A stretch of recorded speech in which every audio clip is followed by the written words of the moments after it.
evening show, and this evening's programme is coming from a special location, EASON's on Main Street in Cavan. About a few very special products are coming up for the Christmas period with Edel Smith, who's on with me, and Pacelli Lynch, and we're going to be going through some of the books and other stuff that's coming up for Christmas this year. Edel, we have the very welcome to the show, first of all. Thank you very much for coming on. And you've been working in EASON's for how long now? 6 years. 6 years now. years. Yeah. So you've seen, each Christmas you've seen the biggest, the best, the brightest products coming through and whipping off the shelves. Pretty much, yeah. Brilliant, yeah. brilliant. This year, one of the biggest in size, but also in energy, enthusiasm and just quality, the Atlas of the Great Irish Famine. And can you tell us a little bit about this book?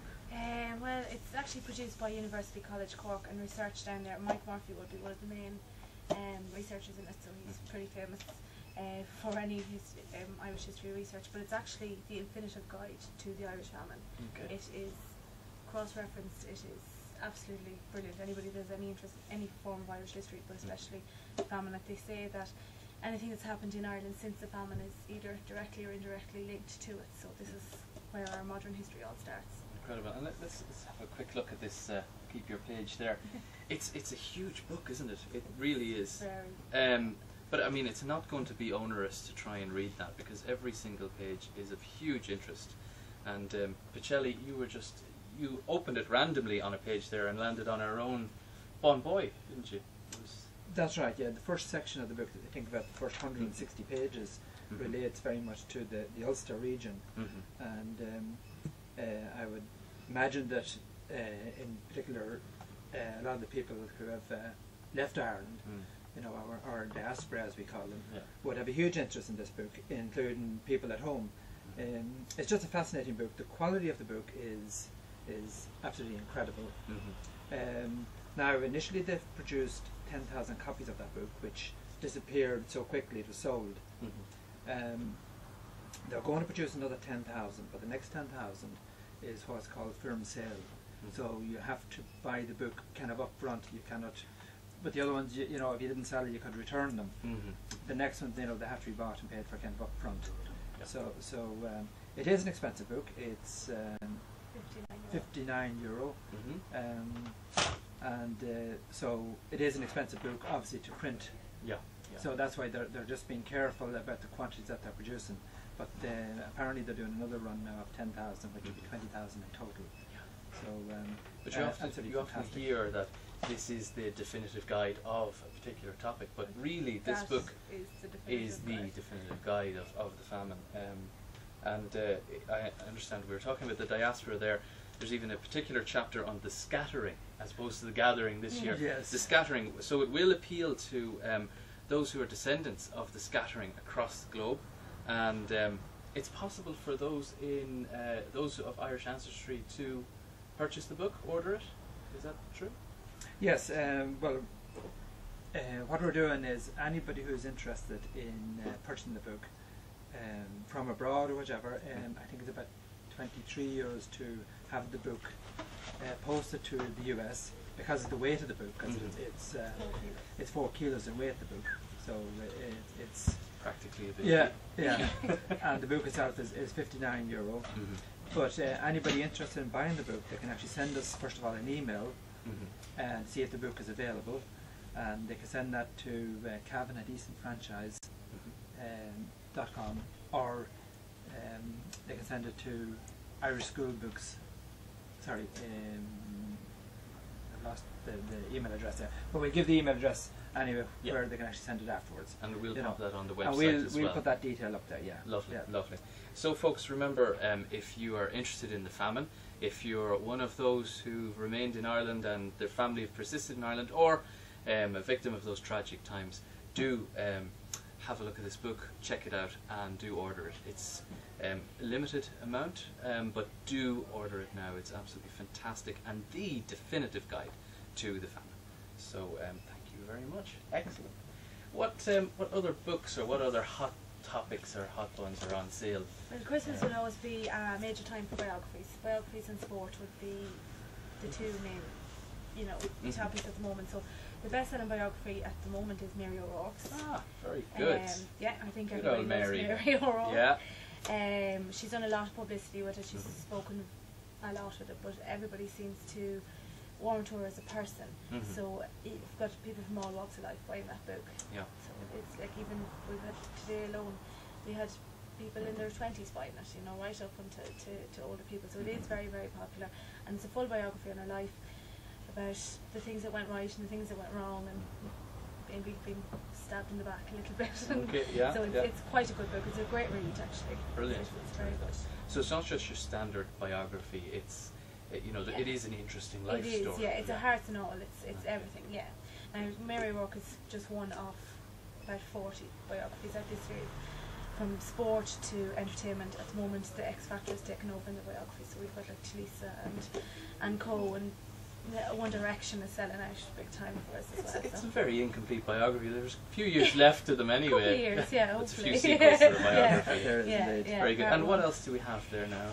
Well, Catherine Fulvio, I think a lot of people are very familiar with Catherine Fulvio. She's an Irish chef who's married to an Italian, and she has a television programme at the moment. She's very, very popular, and she just won the Board Gosh Irish Cookbook of the Year. Excellent. This year, so it's full of Italian favourites mixed with a little bit of Irish flair, and I think it's a great one. 19.99 square price for a Christmas book.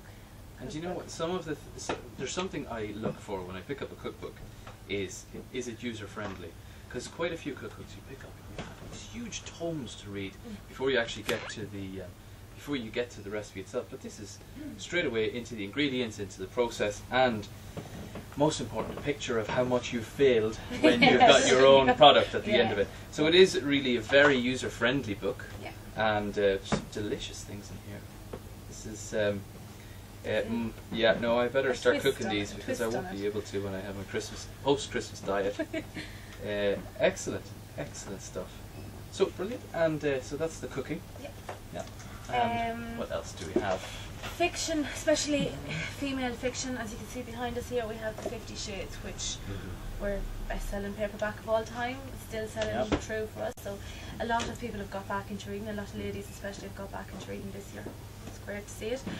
We have the regulars writing for us again this year. We have Celia Hearn. That will be her newest book there. Very good. And Celia came under a bit of criticism for a couple of her books. Her first few were very good, her next few not so good. This is back to her best. This is a very good story. There's no fairies in it.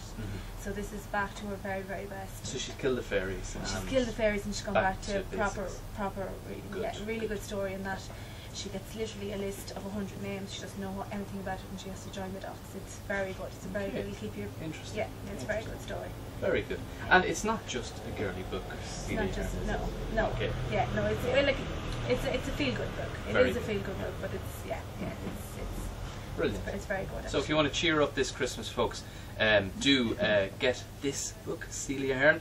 Even if you're a guy and you need a little bit of cheering up, try and pick up this book, Celia Hearn. So it's also fantastic value. That's a half price book there as well. Oh, there are quite a number of books on the half price. Yeah. And all in all, we have over 300 titles on the 3 for 2. Excellent. So get in here for great. 3 for 2 on 50 Shades, and it's $8.99. So definitely, folks, get in there. Absolutely. So what else do we have? Well, kids will always sell through Christmas. So as you said, with the toy shows here, these are our two biggest sellers in the kids section. Okay, so we have David, not McWilliams, but David Williams Rat Burger. Yeah. Okay, and we have Diary of a Wimpy Kid, Third Wheel. It's currently the #1 bestseller in Ireland. It is this one. Yeah, Diary of a Wimpy Kid. Really? It's been serialised and it's actually a movie franchise at this stage too. Incredibly successful. Incredibly successful, and it's aimed at boys essentially, but it's boys and girls. It's for both, as with David Williams. But the Diary of a Wimpy Kid has made 7, 8, 9, 10, 11-year-old boys read, which is something completely new. That is brilliant, and that's a niche in the market as well. That's big time, yeah. And then as they go along, like this will be the next step up, the David Williams. So there's something there as you go along. Brilliant, absolutely brilliant. So again, folks, 2 excellent books to get the kids this year, and particularly little boys in the house. And Diary of a Wimpy Kid, I have to say, the graphics and It's fantastic. I love the little cartoons. Yes. They're quite cheeky and simple, and you know, it really is brilliant. And it's because you've got so many illustrations. It looks like it's a bigger book than it actually is. So it's not as hard to read as some of the just the plain text. That's It breaks why it up a lot. Yeah. That's something very important for kids. Keep their attention. Yeah, definitely. Well, we also know that EASON's does just on the books. This year has been a fantastic year for books, and there has been a huge return to the books. Probably because there have been some massive sellers this year compared to previous years, and it has really brought people back into books. And it's expected that this year will be that books will be the #1 present this Christmas. Excellent. As in the paperback, not the e-book, but the paperback. You know, so specifically, the paperback is the it's paperback or the hardback. Yeah. I think with parents, especially with children's books, parents are sick of children looking at computer screens all the time. So for children to pick up a book is a huge thing. And the other thing that we're running as well, which has proved very popular, is we have a junior book club where we actually have small kids coming in, and they sit downstairs, and one of our staff members will actually read a story to them and go through the story and get the reaction back from the kids. So it gets kids involved in books, and then they can buy their book as well, and they get a 15% discount on the book there and then if they want to buy the book and so on. So it's something that we've been working on, and it's proven very popular. You know, apart from a good business strategy, that's a brilliant strategy just to get kids interested in something that's wholesome and healthy. And I say not computer games. It stays with them for life. That's the one thing about it. And we also we've introduced in the last couple of months, we do a monthly meeting, we've introduced a competition where they've actually written a review on the book, and that's quite competitive at the moment, but it's working out very well for us. Yeah, it's great to hear. You know, they're definitely reading it with some of the responses that you get to the book. Well, kids always want a little bit of a challenge. You know, and the challenge is to try and do that review that's actually going to win the prize. Brilliant. And it's not the value of the prize; it's actually winning the prize. It's the whole thing. It's about the thrill. Well, we all, when you think of EASON's, you think of books and stationery, but EASON's a whole lot more, folks. And this Christmas, do pop in for a whole lot more in the way of presents. And I do believe Pacelli has a few gifts in his Santa's sack to show us that's on offer, particularly for kids. An area that we have developed over the past 2 years, in actual fact, is what we call our early learning centre. And we have it downstairs. And we have a whole range of educational toys, you can call them, that pretty much last a lifetime. That's the other thing as well, because a lot of them actually are wooden toys or whatever, and it helps the younger kids to develop their coordination, to develop their memory as to where pieces go to, as in the jigsaws and so on and so on. So again, it has proven very, very popular. The whole concept downstairs has really taken off. You know, and again, the whole idea is educational. It's not something just to keep them occupied, but it's educational. And this company here in particular, Melissa and Doug, they specialise in wooden toys, and wooden toys have become massively popular, and they do it in all the primary colours, so that they're really for the developing child. So we've quite a big range of Melissa and Doug in store. It's very, very popular, and this orchard and gold, again, high quality, long-lasting jigsaws. And this is the Giant Farm jigsaw. That's the Giant Farm jigsaw. Excellent. It is right. Yes. I might have a go at that myself. And look at that, folks. And it really is an absolutely fantastic price as well. You know, for a giant jigsaw like that, and ages 3 to 6. So do pop in for all of your Christmas needs this year. And we have more. We have more jigsaws. Again, jigsaws have become quite popular, and again, it's something that applies to. It has an appeal to all ages, and there is the Thomas Kincaid range, which actually it's a fantastic. It's kind of the Rolls Royce of jigsaws. We carry a good range of that. Again, it proves very popular. Some lovely scenes in it. Beautiful. And that there's just a 1,000-piece jigsaw. Central Park in the fall. Yeah. Oh, perfect. Absolutely lovely. You know, and again, you can spend hours for a number of evenings putting the jigsaw together, and it's something that's right that you can actually have the whole family participate in. Excellent. Again, something that has made a big comeback is jigsaws. Jigsaws. Yeah. That's great to see. Absolutely brilliant to see. And do we have any more fun from EASON's? Because I know that EASON's isn't just it's very educational but entertaining at the same time. Well, Twister. Staying on the Excellent. the junior side. Well, I'm not. But we have a whole range of stuff again on the 3 for 2. Brilliant. And the last time I played this, I don't think I was too junior, but I certainly was in college, and wasn't very sober at the time. But 6 plus, plus to anything really. So do pop in. Excellent. And Cluedo, excellent, absolutely excellent. Yeah. So, but they're just the 3 for and the 3 for 2 range goes across the board, doesn't it? Yeah, through all the Hasbro games, some cards and wrapping paper. As Pacelli said, 300 plus titles. In the book. So yeah, you can anywhere throughout the store, if you see a 3 for 2, you can be in the art section, you can be in the books, you can never. Again, you can just pick and mix. Excellent. Excellent. You know.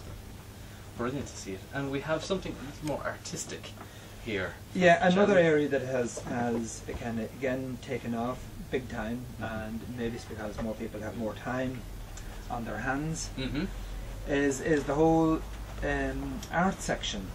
And we've seen a huge increase in the sale of art this year, and it started off last year, and it is possibly because more people have that extra time.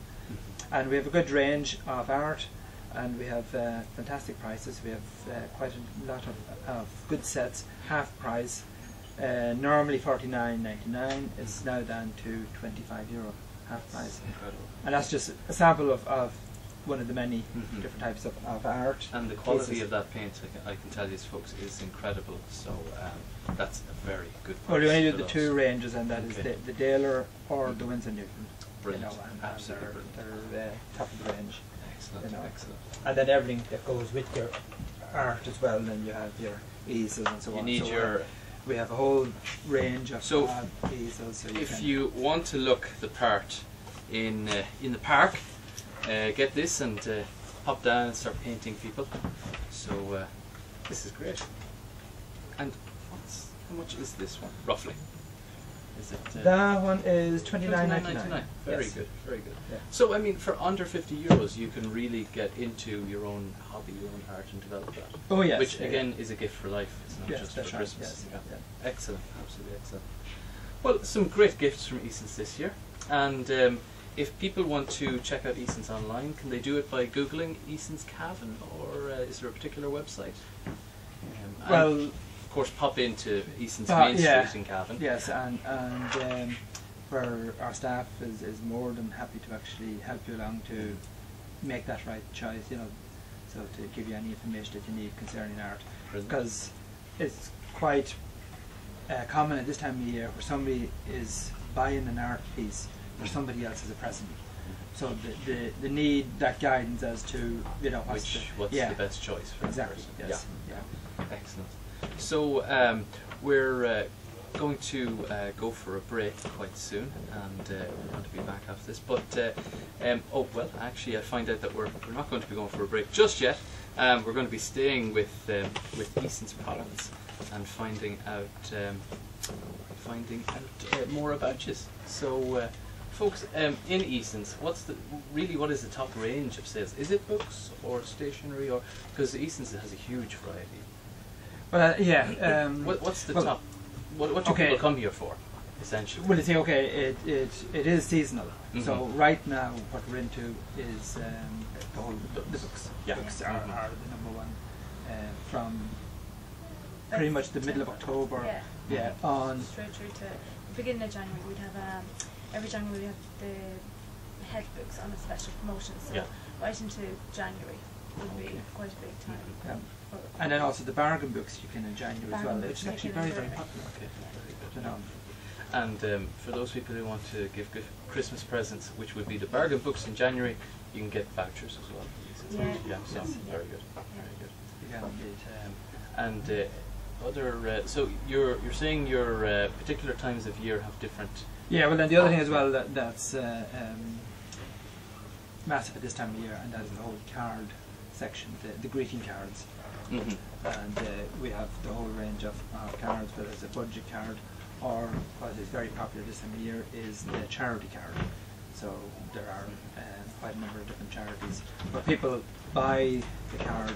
It is a little bit more expensive, but the money is actually going to a charity. Excellent. And that's what Absolutely excellent. On staying on the line about charity, tomorrow we are organising Santa Claus. Excellent. Excellent store. stuff. And what time does Santi visit? Santa is here from 12 until 3. Brilliant. He's He's arriving. He's staying here tonight in Yeah. Easton. Yeah. Very good. Very good. And what we're trying to do is we're raising money for cystic fibrosis, the Cavan branch, and every penny raised goes to cystic fibrosis in Cavan. Very good. Very good. So that's on. So everybody is welcome, and kids do bring your Santa letters. Excellent. You will be collecting them and going through them later on after he brings them back to the North Pole. So that's important. So, toy shop, there might be more books out, hopefully. Brilliant, absolutely brilliant. So folks, you heard it here from Cavan TV. Get into EASON's for some of the best bargains from Cavan TV, from EASON's for Christmas, and do get down. And you're going to be surprised tomorrow if you do come down. You're going to be visiting a very special somebody who's coming in, and that's Santa Claus. So do pop into EASON's tomorrow, not just for Santa Claus, but also for some of the gifts for Christmas for your loved ones. And we heard some great ones there. And now we're on to our next guest, Yasmin Maassarani. And Yasmin, very welcome. Thank you. Yasmin, you it's not your first time on the show. It isn't, is it? So, That's right. but your first time on the show in EASON's. It is. So very welcome. It's a great location. It's It great is. to be out and about, isn't it? Yeah, yeah. So we're talking about the news this week, but before we do that, how about you could just give a brief introduction about yourself and what you do. Yeah, well, I'm the editor, most people will know, I'm the editor of Contemporary Living magazine, which went live online this time last year as contemporaryliving.ie. And then I've got really exciting news because this weekend I'm launching a sister website called cavanliving.ie. Excellent. And that's going to focus more on what's on in the county and also sort of about community events and so on. So that's got its own definite identity. So cavanliving.ie That's is the it. website. That's so the one. folks, remember that, cavanliving.ie, get involved, get on board, and get tuned in online, because if it's anything to go from the Contemporary Living website, it's going to be fantastic with great. videos, photographs. And I'm not just giving her a plug, I mean that. It is actually a great website Thank to you. find out what's going on around the county, and not just in the town, it's county oriented. Yeah. So, and well done, it's been so successful. You're managing to launch a second one. Yeah, so, brilliant. absolutely. Thank you very much indeed. Not at all. Well, we're going to go into the news at the moment, and we'll start with quite a happy story. We had a special visitor in Cavan this week, and Katie Taylor came. Yes. Fighting spirit coming to Cavan, and there we have a picture of Katie, and she was doing a book signing in the other bookshop of Cavan, not the second-hand shop, the other one, Yes. Cronach Bookshop, and just absolutely great to see her. It wasn't it? yeah. And you know, I went past, I drove past the bookshop when she was there. I mean, well, and it was, gosh, she arrived at 4, it was about 6 o'clock when I drove past, and the queue was still way out the door, right Incredible. up Church Street, three man deep, and I think they had 400 or 500 people over the evening. Incredible. So it was a tremendous success. But she's been such an inspiration to everybody. Yeah, you know, she has. She has. That's one of the things I was reading an interview with her, that she just she's so surprised at the reaction, more than actually winning. Yes. She's so surprised at the reaction back home and how much it's changed her life and her perception of life. even, Yes. you know, so She's such a humble person, isn't she? And Yeah. I think, you know, any Olympic medalist is such an inspiration, because it shows you that through hard work, dedication, you can really achieve anything. Yeah. And that's not just for young people, you know, it's for at any age of your a stage of your life, really. Yeah, yeah. Well, we're going to go on to our next story, which is also quite a happy story. CART, that's the Cavan Area Rural Transport, are to pilot a West Cavan route connecting for the first time areas such as Black Lion, Dowright and Gevlin with Cavan Town, Yeah. which will come into the town in time to link with bus Éireann services and a shuttle bus to the hospital as well. I have to say, hats off to all the folks, Damien O'Neill and the rest of them in Cavan Area Rural Transport. Yeah. They really are they're filling the huge gaps and huge holes that are there in the transport system, because bus Éireann seems to be cut as well quite a lot. I know. And rural transport is something that we have to look after for those people who are in pockets of the rural community that feel isolated. Well, exactly. I mean, the thing is, you really need a car to get around, and you know, West Cavan, it's quite a considerable distance from Cavan Town, so it really isn't feasible to take a taxi if you need to use facilities within the town or amenities within the town. So to have that connection, I think, is really fantastic, and hopefully it proves to be successful. I know it's a pilot programme, so hopefully it becomes a permanent fixture. Yeah, definitely. Particularly since the restored route to West Cavan by bus Éireann is still not a solid thing. It has been restored, but it's going to be reviewed in the new year. And apparently it's been over-restored. There are more buses running that route now than were before, which means when they review it, there will be less people on the buses, which means it will dilute or contaminate the measuring of the usage of the bus service, which will cater for a closure, basically. Yeah, exactly. So it's a clever trick. Oh yes, exactly. Yeah. But you're on to them, Daniel. I am, and hopefully we'll have a representative from bus Éireann and CART come in and talk about how transport's going to be catered around the county. That is a challenge and an invite, folks. So on our next story, we're talking about the cuts. Now, cuts everywhere, but particularly when you're cutting agriculture and community, you're cutting the bedrock, the foundation of Irish society. And 90% of Cavan farmers could be hit by these particular cap payment cuts that are coming in the next year. What do you think of this? Well, I think it's difficult again. I mean, we've talked about this a lot. There's been a lot of media coverage about the difference, the divide between people who live in Dublin and the rest of the country, or the city-rural divide. And I just think this fuels the fire even further, to be honest, because it's really difficult to make a living in farming. Our county and the rest of the island as it is, is very dependent on agriculture, and I just think it's really important to support those farmers. So I do understand the furore that's being raised about the potential cuts. And we had Jim O'Rourke from Cavan IFA who was talking to the Anglo Celt this week. The article in the Anglo Celt goes through it in detail, and it's an interesting impact, and it will have a huge impact on the rural sector. You can't not have an impact on the rural sector if it's hitting agriculture.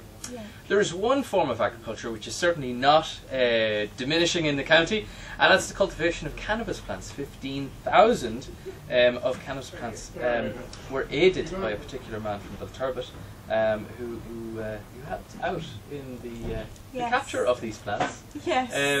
Interesting story. Belturbet, it keeps on. Well, I'm not going to say Belturbet. That's certain areas of Western Cavan seem to be a hotbed for the cultivation of these plants.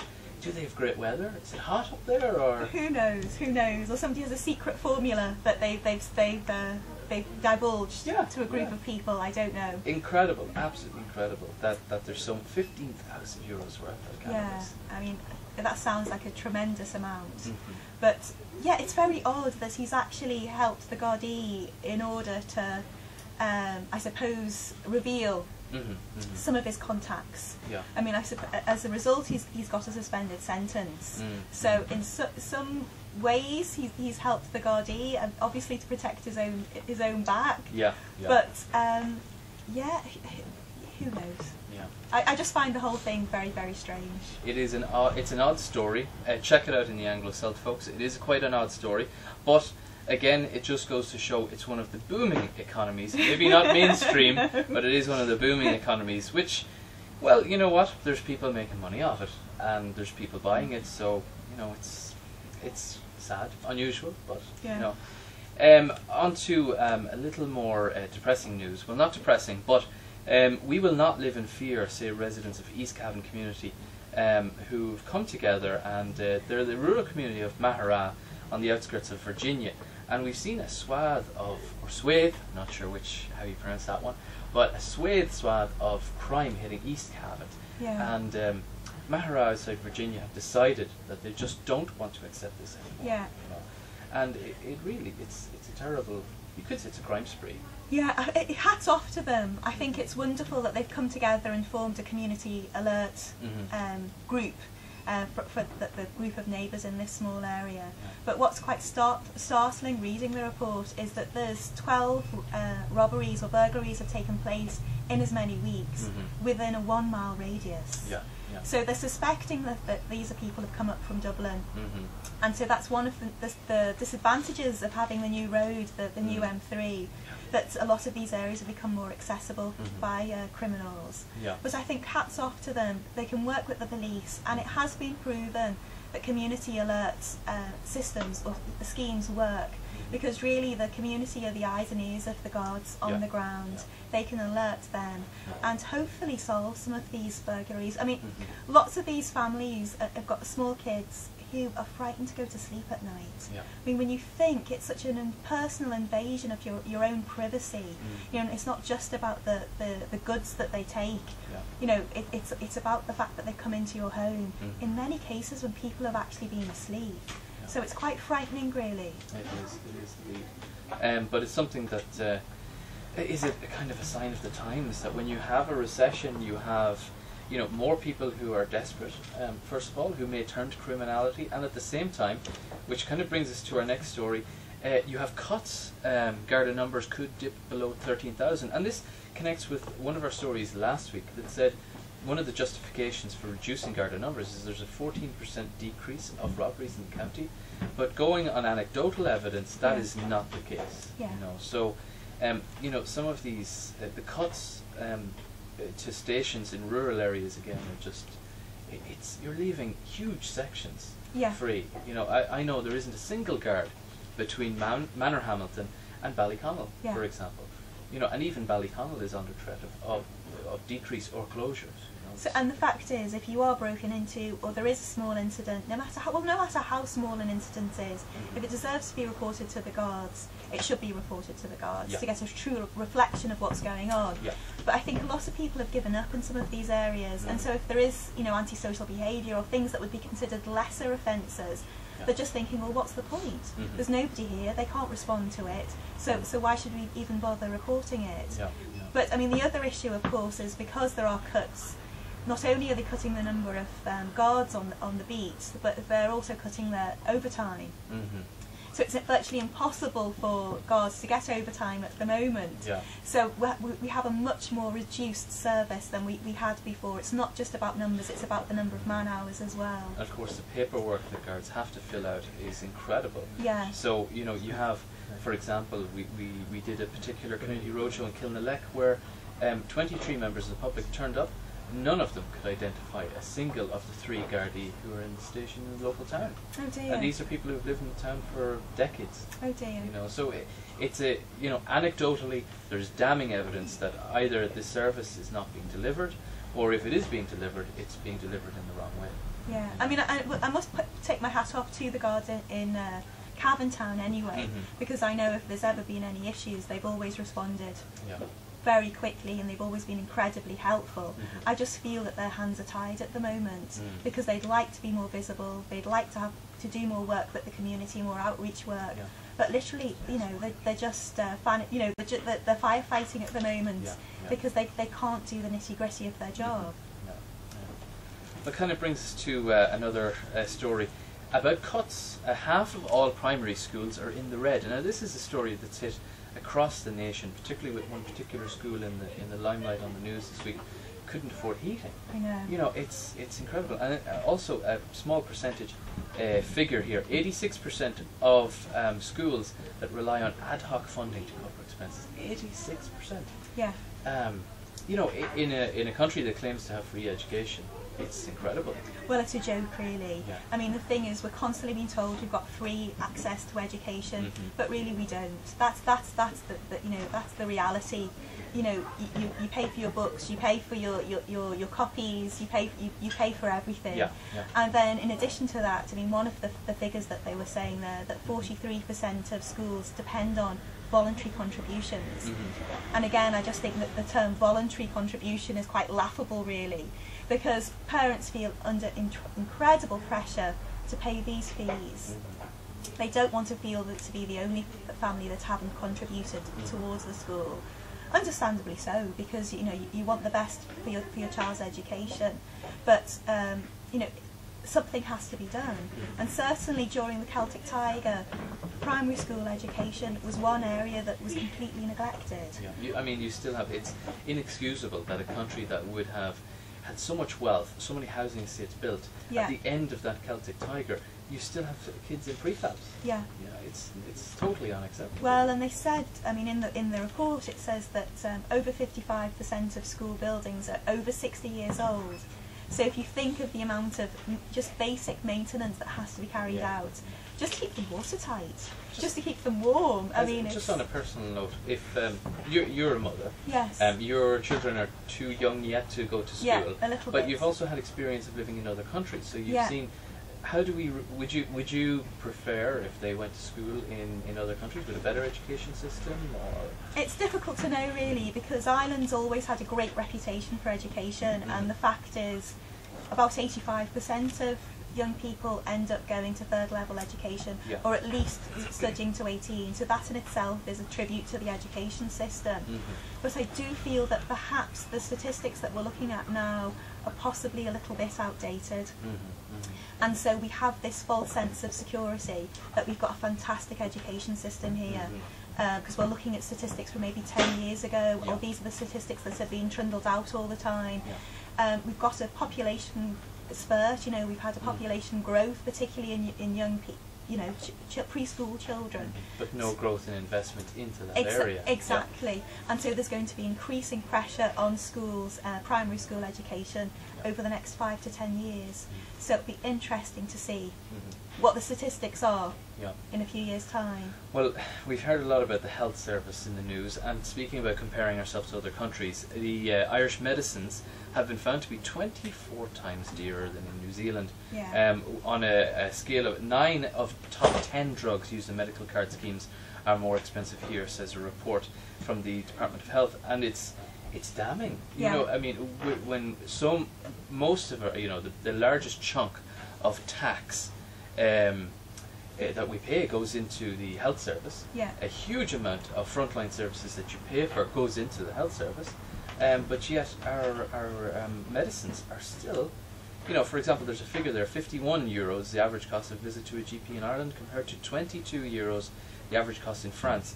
And you hear always the excuse that, France is a larger country, bigger tax base. New Zealand is the same size, and the same demographic, the same age demographic as Ireland, so there are no excuses in this comparison. And it's a similar sort of geography as well. It's a rural country, it's mainly farming, the small communities, so they're tackling similar problems really. So I think this is a very good expose, because they're comparing like with like for the first time. I just think the whole thing's a shambles. I know the pharmaceutical companies came to some sort of agreement last month to bring down the prices of some drugs. I don't think they've gone far enough. I've lived here for nearly 11 years now, and in those 11 years they've constantly been talking about reforming the health service, how we're going to improve it, and it just seems to be getting worse. They're sort of cutting at the edges, they're fiddling around at the edges, but not really tackling the real issues. And again, sort of hand in hand with that, that they're talking about the health of the nation, and the fact that people have long-term illnesses here, they don't go to the doctor, they don't seek advice early enough. But the point of entry of accessing those health services is often the case for that, and if things aren't picked up early enough, well, generally the outcomes aren't very good.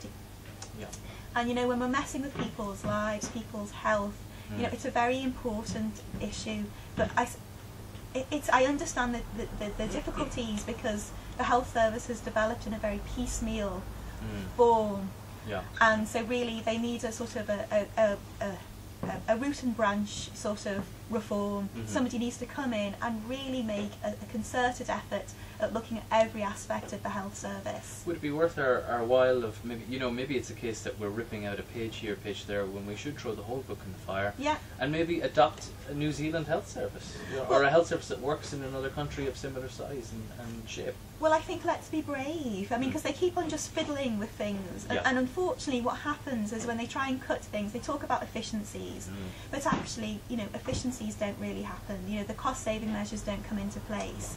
You know, they talk about cost savings, and what happens is they put they stop recruiting, a recruitment freeze on frontline services, and so you get less frontline staff. So you have less nurses, less people on the front line, and so that's where they get the cost savings. So it's just nonsensical, really. So yes, I think they should just be brave. Be brave and have a look at it. Well, okay, we're going to keep with the subject of cuts, and there's now a proposal to cut dole after 9 months. Now, traditionally, the dole payment, which is €188 a week for the main demographic of those who are unemployed, is paid up to 12 months, people, before they're changed to another department, another section, another form of payment, which is slightly decreased and means tested, usually. Now they're saying that they're going to decrease this to 9 months in an effort to encourage people to go and get all of those thousands of jobs that they've created. I know. You know, I find this a very, very funny story, that it's really showing or demonstrating how the government, policy-wise, may be out of touch with the reality of their job creation packages, which, you know, for example, gathering job creation package where it will generate jobs, it will generate tourism, etc., etc., etc. But, you know, it's a policy that doesn't have any teeth behind it and doesn't have any money for small or medium sized enterprises, or doesn't have any kind of policy which snaps the banks into opening money to SMEs. Well, there you go. You've just basically hit the nail on the head, really. I mean, it's difficult, you know, I'd rather they were upfront and they said, our social welfare bill is too large, we need to cut it. And, you know, we're looking at ways at which we can cut it, which is basically what they're doing here. You know, it's a poor excuse to say, you know, if we reduce the dole for 9 months before it becomes mean tested, you're going to get more people into work. What work? That doesn't work. But frankly, they've got to be putting more pressure on the banks to be helping SMEs, to provide helping with you know, with loans, with their overdraft facilities, all this sort of thing, to encourage entrepreneurship from the ground up, really. Or even just to encourage a little bit of spare cash that people can, that, for example, restaurateurs or people who work in the tourist sector can increase a little to attract people for the gathering. Then you might have people coming back to the gathering. Sure. It doesn't seem to fit, and there's disjoint there. Yeah, well, I just wish they were honest. Really, yeah. Well, we're on to our next story, which is a topic which is just, it's huge, it's massive. Kenny says Fine Gael TDs must back abortion law. This abortion law, the whip is to be removed if legislation human rights judgment is not supported, and the vast majority of people understand what needs to be done, claims the Taoiseach. When it comes to a large issue like that, to claim that everybody understands without, and you saw the confusion over the information leaflets that went out in the last referendum, for example. People would like a little bit more information. You know, this is a two-sided thing. There's a yes, there's a no. For a Taoiseach to come along and say that public representatives have to vote in a particular way, you know, for a Mayo representative to tell all the other representatives you vote in a particular way, and the Chief Whip, is this where party politics is infringing on the democratic expression of people? Or am I being too idealistic here? I personally think you're being too idealistic, because really when it comes to any matter, when it comes to legislation, generally the party will say, you know, on this particular issue, we want you to vote either yes or no in order to make the running of the dole go much more smoothly. In this case, it's such a big issue. Abortion is, as always, it's been such a massive issue in this country. and it's very murky, it's very difficult, it's very emotive. Yeah. So in this case, they are talking about a series of recommendations, which I think, if they brief the members of the Dáil very, clearly on. I mean, there's certainly been a lot of discussion on it about it in the press, and it is a very small change in the existing legislation, and basically enabling, if a woman's life was at risk, that there would be the option of having an abortion. I personally agree with it, but to say that the people understand what needs to be done from the leader of a country, it kind of possibly disrespects those who would fundamentally disagree with the legislation. It's assuming that the people know what has to be done. We don't even need to go to the polls on this one.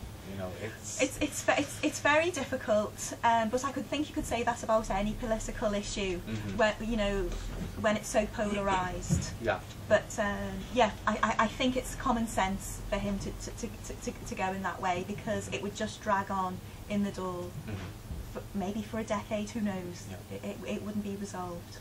Okay.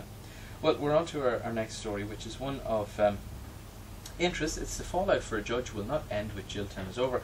This is Heather Perrin, a High Court judge who was convicted, and she's been she's given 2.5 years in prison for you could say stealing, but well. It's called, they call it deception. Deception, don't they? Yes, yeah. It's deception to recover somebody else's assets for your own children, and it's an incredible thing for someone who's a judge. I know. To do. Someone who would be the top of trust in a society. I know. I mean, this happened when she made this will on behalf of a client when she was still a solicitor, and what's even more startling is that they're friends. Yeah. They've been lifelong friends. She's grew up with this particular farmer's wife. So I think they must have gone to school together. So in addition to the fact that you have this trust, professional trust, level of trust, when you go to a solicitor, when you ask them to write a will on your behalf, because it's very legal and it's very complicated, and you want to make sure it's done properly. You assume that you're getting the highest standard of skill for a document and for your own interest. Exactly. You're paying someone to protect your interests. Exactly. And so the fact that she then bequeathed on this man's behalf half of his estate to her own children, I think is really despicable. I think it's quite disgusting, actually. Yeah. And are we seeing yet another fracture of our faith in the leadership of the country, in the form of, we have our faith in the priesthood has been shaken in the last few years. Our faith in politicians is shattered completely. And our faith in the judiciary now is, when we see some of the tribunals, when we see some of the crap that's coming out, and now, for example, just sheer criminality from a judge. It's shocking. I was completely shocked. However, I do think, as they've stated, that it's the first time it's ever happened in the history of the state. So I do think it's a unique case. And but it does make you think twice when you would go to approach a solicitor, and I think very rightly she's got 2.5 years, because it's to show that it is such a despicable thing. Yeah. Although I did hear, I think it was Vincent Brown mentioned during the week, I could be wrong about that, that it was the first time a judge has been convicted of a particular crime. So not necessarily, so we'll have to we'll leave it at that, and for you at home to and there's a description: her face registered deep shock before turning almost childlike to seek out her husband, who stood up to comfort her. And there's a picture there of herself, and I think that's her husband with her. So that's check out this week's newspapers, and thanks very much to the Irish Times for these stories this week. For more, on one of our last stories, we're talking about unfinished housing, and it brings it back to Cavan, folks. Unfinished housing development survey for 2012 shows that Cavan is the third worst. Now, not in number, but certainly in percentage. 26 vacant dwelling units per 1,000 households. And as you can see from the map there on the side, Cavan is in the red. Cavan, Longford and Leitrim are the 3 worst counties in the country. Yeah. This is it's a measure of how much the bubble grew beyond its capacity to fuel itself. Yeah. So the bubble grew beyond its capacity to fuel itself in these 3 counties. Yeah. Well, and also the fact that it's bad planning decisions, that's the other thing. But what I found quite staggering was the fact that there's 1,770, so 1,770 unfinished housing estates across Ireland, across the Republic. I mean, I just think that's just unimaginable. You can't actually comprehend the number of unfinished estates. And they said 1,100 of those are seriously need attention. So basically 2/3 of the unfinished housing estates in the country need serious attention, and I presume that's because that they're decaying, they're dangerous. They're dangerous. If you look at the case of that young boy in Donegal a few months ago who died in the housing estate because it was completely unsafe. Exactly. So they've set aside £3.5 million to deal with these problems. And I don't know much about construction, but £3.5 million doesn't seem very much for 1,100 housing estates. Although there is I mean, if an example there's 16,881 houses vacant at the moment, which is down from 18,638 last year and down from 23,250 in 2010. These are vacant houses, but that's houses that are being sold or moved into or redone, or semi-finished housing estates are being finished off. It's hard to tell. These figures and statistics are not definitive. It's hard to try and get a grasp of what the real situation on the ground is. Well, I mean, those just don't really make sense to me. When we're talking about the amount of emigration at the moment, the people can't get mortgages, and the so stop on immigration from Eastern European countries as well. There's exactly, people can't get mortgages, so they can't purchase anything. So there's a disparity in those figures, really. Yeah. So again, no doubt yet another cover-up. Yeah. Possibly. Who knows? Well, look, statistics can be used to lie about anything. 91% of people will tell you that. So I think our next story is something that we're going to have to. It's Republic takes more relaxed approach to dual identity across the border, and there's a piece in the Irish Times on Tuesday, and it's quite an interesting piece. It just kind of reflects on how people feel regarding whether or not the identity of Northern Ireland, the identity of being from the south, or are you from the island, or it's we have some of the statistics there. Northern Ireland will never be reunited with the south, 35%, and then another of the two larger ones would be Northern Ireland would be reunited 50 years from now, 15%, or 25 years from now, 16%. Do you think United Ireland North-South is something to hope for? 64%. Something that you prefer not to happen, 8%. It's interesting. It'd be, again, when we're talking about statistics and how to gather them, it'd be interesting, where did they, if, for example, if it was a Republican convention and you stood outside and done these statistics, or if it was, as I did, a unionist convention. Sure. It could be completely different. But what do you think about these? Well, what I found quite interesting was the fact that they found that when they spoke to the Sinn Féin supporters, which is the only party that actually does lobby for a united Ireland, in general, less of them wanted. They were more of them. I'm going to get my figures are mixed up, but basically more Fianna Fáil supporters were keen in a united Ireland, and more Fianna Fáil supporters than Sinn Féin supporters thought that was going to happen sooner. So the Sinn Féin supporters were more pessimistic about it happening, even though they're lobbying quite strongly about it, or it's one of their key issues, I should say, in their manifestos. Well, interestingly, they both advocate themselves or advertise themselves as the Republican parties. Yes. So that's another thing. So maybe one's getting their message through more than the other. I just thought that was quite interesting, but. And then, of course, the other fact was that most 18 to 34-year-olds didn't have a very strong opinion on this issue. Maybe it's not a relevant issue for younger people, since their experience of a different life living in the north as opposed to south isn't there. Yeah. So I thought that was quite interesting, but not too surprising, really. Yeah. But there was another aspect to this particular article about the statistics in the European Union. The vast majority are happy that Ireland is living in the EU. That is an interesting statistic.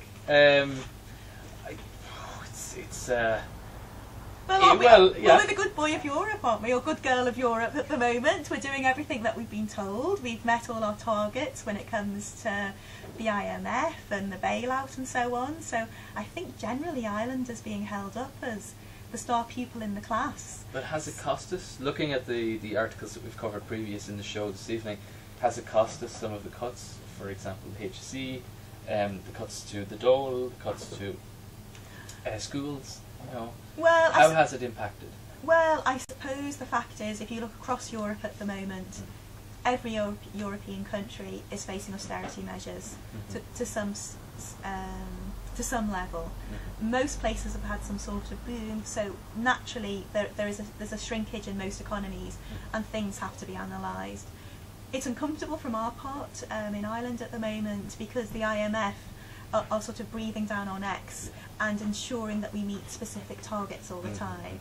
And so that means that the government officials obviously are under pressure to just make headline targets and cuts on various departments. If we didn't have the IMF, the government, hopefully, this is putting a lot of trust in them, would be able to be more sensitive with the cuts. I mean, the difficulty for us at the moment is we're really hitting the most austere cuts that this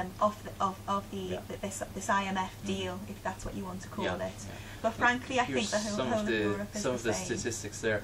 Better to be part of the Union, 74%. Not better to be part of the Union, 14%. It's an interesting one. The European Union has been a journey of bringing countries together to integrate European countries. Which of these phrases below fits best? I think we've gone too far, 16%. I think we've gone far enough and should go no further, 45%, which doesn't really fall in line with the plan that was drafted this week in the European Union. I think we should continue on this journey, 37%, which does fit in line. It's an interesting thing. We're probably at a crossroads. Do we stick with or part with? One interesting, I read an interview with the Icelandic Prime Minister this week, and they've for the first time started reversing their economy without austerity cuts, they just decided to burn the bondholders rather than and arrest the bankers. I suppose the difficulty with us is that once you make certain historical decisions, it's very difficult to change your destination really. And so I think that's been a lot of the difficulty with Ireland. And to be fair, I know we'd be very negative today talking about the cuts. A lot of these have to happen. There's nothing we can do. We are in a recession. But I think they're not doing badly. Overall, I don't think they're doing badly. So we might have a Merry Christmas. Yes, hopefully. So on that note, we're going to have to call a close to the show. Yasmin, thank you very much for joining us. And remember, folks, to tune in and check out cavanliving.ie and contemporaryliving.ie, and check out Yasmin's fabulous website and some of the great parts of it. And remember, folks, as well, pop into Santa's Grotto on Main Street in EASON from 1 o'clock to 3 o'clock tomorrow. And don't forget to bring your letters to Santa about what you'd like to see. And then the turning on of the lights are after that. And that's all from myself, Daniel Downey, and thank you very much, Yasmin, from Cavan TV and Forum Views.